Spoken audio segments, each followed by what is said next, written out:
네, 하루 신규 확진자 715명 가운데 455명이 수도권에 집중될 정도로 여전히 수도권 상황이 가장 심각합니다만 수도권 밖에서도 종교시설을 매개로 한 산발적 전파가 계속되고 있습니다. 특히 경북 상주에 있는 선교기관과 관련해서 전국 곳곳에서 연쇄 감염이 이어지고 있는데요. 일각에서는 신천지 사태를 떠올릴 만큼 확산세가 심상치 않은 상황입니다. 자세한 내용 취재기자 연결해서 알아보겠습니다. 김민성 기자. 네, 전국구입니다. 예, 먼저 경북 상주로 가보면 이 BTJ 열방센터라는 곳에서 지금 확산세가 계속되고 있죠? 네, 그렇습니다. 충북 충주에서 BTJ 열방센터 관련 확진자 6명이 더 나왔습니다. 이들 모두 충주시 방역당국이 열방센터와 묶어서 관리하는 새노래교회, 쉴만한 물가교회, 또 모 청소년 복지시설 등과 관련성을 두고 있습니다. 충주의 열방센터 관련 확진자는 지금까지 48명으로 집계됐습니다. 성인은 물론 청소년 사이에서도 전파가 계속되면서 충주 전체 학교 84곳이 오는 금요일까지 등교를 중단했습니다. 대전에서도 열방센터에 방문한 20대 1명이 확진 판정을 받았습니다. 또 앞서 확진된 열방센터 방문자가 다니던 대전, 동구, 대성동 한 교회 교인 4명도 감염됐습니다. 이들 가운데 3명은 자가격리 후 해제 전 검사에서 확진됐고 나머지 1명은 격리 중 증상이 나타났습니다. 이로써 대전 지역 열방센터 관련 누적 확진자는 84명으로 늘었습니다. 지금 상황을 보면서 작년 초 신천지 사태를 떠올리는 시각도 있는데 이 열방센터 정확히 어떤 곳입니까?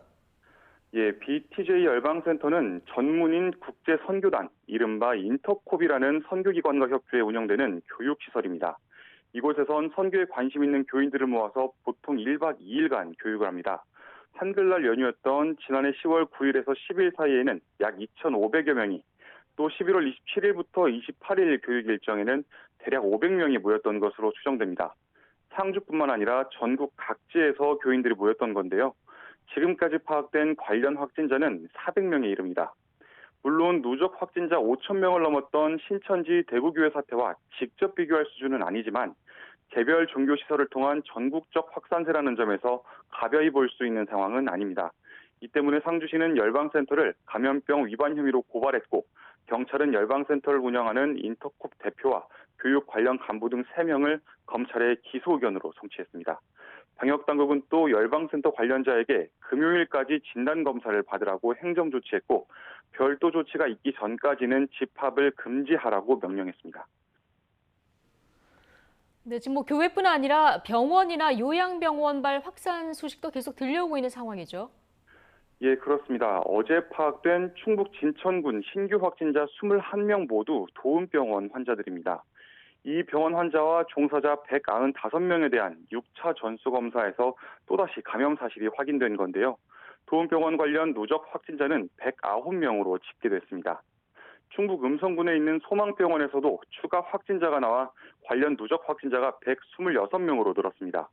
도움병원과 소망병원 두 병원 모두 지난해 12월 15일 괴산 성모병원에서 치료받고 돌아온 환자가 확진 판정을 받은 뒤 집단 감염 사실이 드러났습니다. 방역당국은 이들 병원에 격리된 인원에 대해 사흘마다 진단검사를 반복하고 있습니다. 이 밖에도 광주광역시 효정요양병원 관련 확진자가 어제 하루 13명 추가돼 모두 80명이 됐습니다. 지금까지 전국부에서 YTN 김민성입니다.